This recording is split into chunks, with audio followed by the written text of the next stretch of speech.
আসসালামু আলাইকুম সুপ্রিয় শ্রোতা ভাই ও বোনেরা। প্রাকৃতিক গুণাগুণে ভরপুর একটি জিনিসের নাম হচ্ছে মধু। এই মধুটা কেন এত মিষ্টান্ন হয়, এত মিষ্টি কি করে হয়?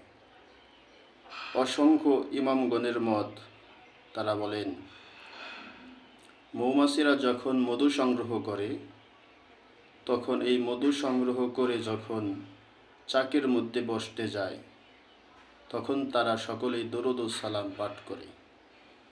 এই দরুদ ও সালাম পাঠ করার কারণে মধুগুলো অতি মিষ্টি থেকে মিষ্টি হয়ে যায়। হযরত হাসান বসরি রহমাতুল্লাহি আলাইহি তিনি বলেন যে প্রত্যেকটা মৌমাছি তারা দরুদ ও সালাম পাঠ করার মাধ্যমে মধু সংগ্রহ করে থাকে। এই কারণেই এই মধুগুলো এত মিষ্টি হয়ে থাকে।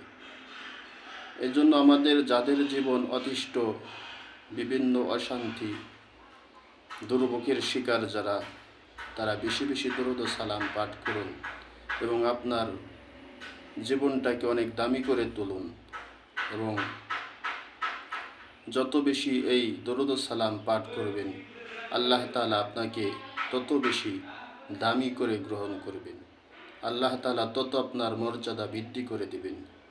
এজন্য আমরা সবসময় চেষ্টা করব বেশি বেশি আমরা যেন দরুদ ও সালাম পাঠ করি।